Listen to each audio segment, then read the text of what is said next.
Ron Elmsch again. I just had someone today ask me about what the dogleg factor is. I, APBA determines or explains in their rules how to determine whether a dogleg is normal, gentle, or severe. A few years ago, I ran across an optional way to calculate the effects of a dogleg, and it was labeled dogleg factor, and that's what I've been going with ever since. And so today I'm going to show you how I calculate it on a few holes, and then how I apply it during a shot, which if you watched any of my golf videos, you would see me applying it all the time. Excuse me. Now, let's go ahead and just take a couple holes here. I'm using Metro DC as an example. You'll notice already up here that I've marked the ratio here 4-to-1. And the whole premise is that golf balls, when there's a dog leg, they don't come down and curve around a dog leg. They want to keep going straight. So if you accept that premise, then it's very easy to calculate the dogleg factor, and it's just as simple.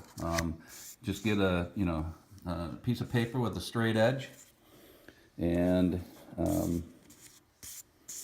get something that's isn't flat. Let me turn it over. Okay, so all you do is line up the piece of paper along the center line here, and so make sure that it extends into the dogleg. Okay, I'm going to try to lift my hand on that. Okay, that's pretty good.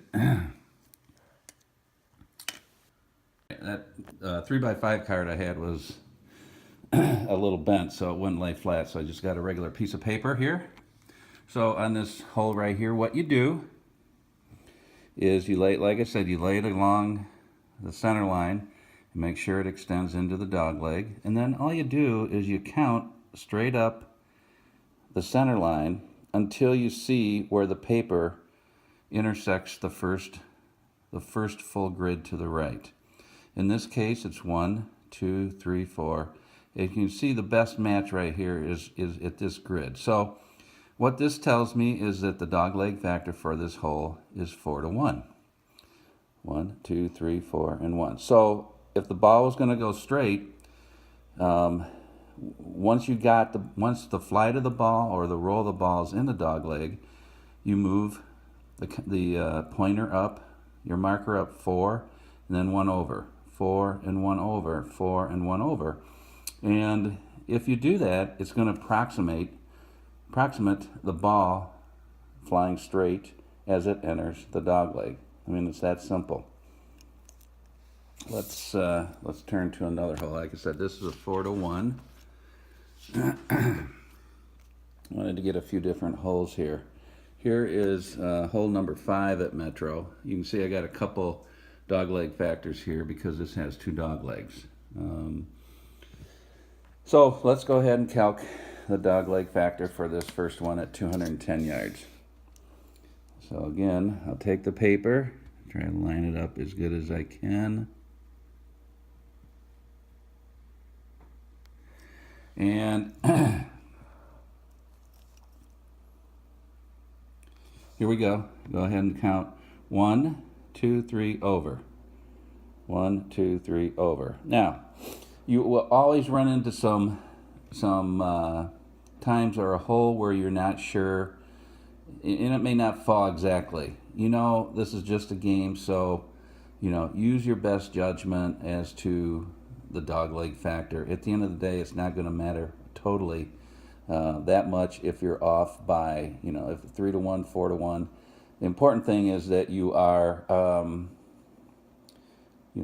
you are attempting to make the golf shot as realistic as possible. So this is a more severe dogleg than the first one I did. So in this case, the ball would, once you enter the dogleg, it's going to go 3 up, 1 over, 3 up, 1 over, and so forth until the ball stops its roll. Okay, there's a 3-to-1. Let's see if I got any others here that are worth an example. We'll go ahead and do one more. Do here, because this is, this hole is not as nearly as sharp a dog leg. So let's see what I ended up with this one. Okay. So 1, 2, 3, 4, 5. So in this case, this is a 5 to 1. 1, 2, 3, 4, 5, and over.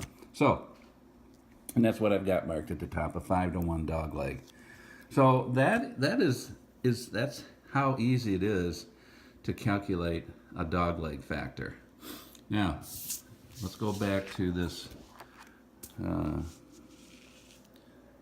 Let's go back to this hole where the dog leg factor is 2 to 1, and let's just show you how I would implement this thing in a match or in a when I was playing. So let's say I had a shot of, and I'll use Jordan Spieth, 265 left 15. And let's say because of this dog leg, let's say I might have aimed 15 yards to the right. So, and I think, yep, I would have been able, let's see, I would have been able to do that. So, if the flight of the ball, if the flight of the ball is still in the air when it hits the dog leg, what they recommend is applying your left-right distance at the dog leg. So in this case, I'd come over 15 yards because it was like let's say a 265, right 15. So I'm at 250, so I have 15 more yards of flight. So, and remember, this is a 2 to 1. So what I would do is I'd go, this would be 260, and I went up 2 and I'm over. And then right here is where the ball, for all practical purposes, this is what the 265 total flight. Now it's hit the ground, and let's say it's got 25 yards of roll. Now remember, I did 2 up, 1 over, 1 up. Now the first 5 yards of the roll would be this second set of 2. So after 5 yards, it's going to go over 1 more. I've got 20 yards of roll left, 10 more up, 1 over, 10 more up, 1 over. So that is where the ball would end up. Be a fantastic shot, only if Jordan would do that on a regular basis. But that's how you apply the effect of the dog leg factor. You apply it as part of the flight, and you still apply it as part of the roll. Just to show you that this is good for any game, I've got a couple holes from the Augusta, excuse me, Augusta National Course for ASG, and I wanted to show this one because here I've got a ratio of 3 to 2. Sometimes the 2 to 1, 3 to 1, it just doesn't work out. At least I think for me. And a lot of people may not want to go to this much work, but it does not bother me to do this. And here's how I would play one of these. Again, you can see here, if I go up 2, I go up 3. Well, if I go up 2, there's no point. If I go up 3, look at that, boom, it's right at this 2 mark. So that's why I called this a 3 up, 2 over dog leg factor. I mean, if you wanted to, you could, I guess, call it 2 to 1 if you didn't mind doing that, if you didn't want to mess with a 3 to 2 ratio. And how I do that is if a ball goes into, if a ball, let's say I hit it, let's say I got a big boomer drive and I went 15 left and I'm rolling here. Let's say I got 20 yards of roll left just for the heck of it as I hit the 300, 15 left. Now, the other thing you get into is this kind of stuff here is, which point do I pick up? And I'd probably look at this thing and say, okay, 15 over would be better here. So let's say I've got 25 yards of roll left. So if I apply the roll here, So I go up 3 and 2 over. Now, you might, if you really wanted to get fancy, you take a look at this roll from this point to here. If it was going straight, it would have missed this trap.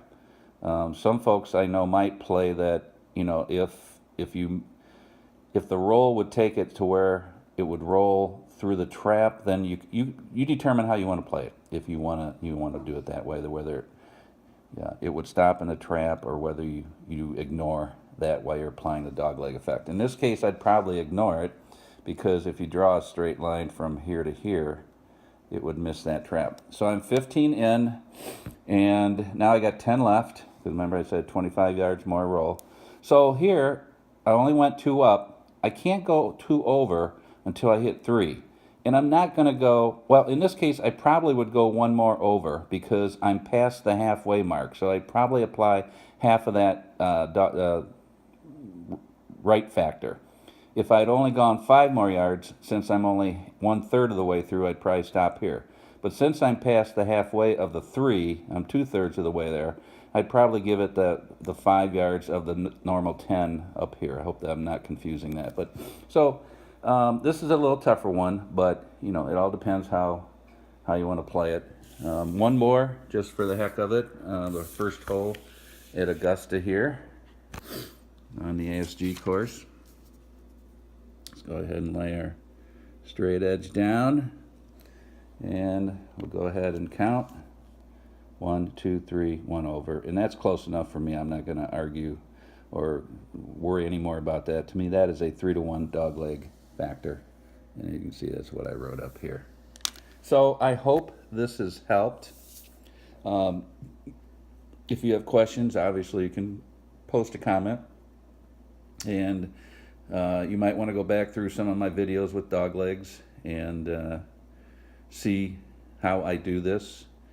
Some of the ASG courses, and I'm not going to take time, I should have did it ahead of time, some of them actually extend this part of the grid into the dogleg as an overlay. And that's really nice. It does really cloud up this area, but it makes it very easy to finish the shot using this grid.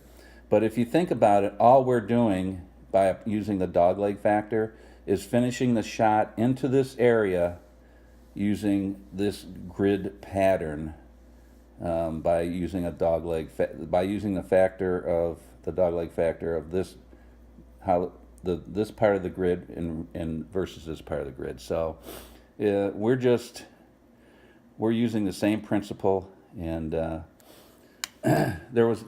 so I hope this helps. Like I said, if you have questions, go ahead and make some comments.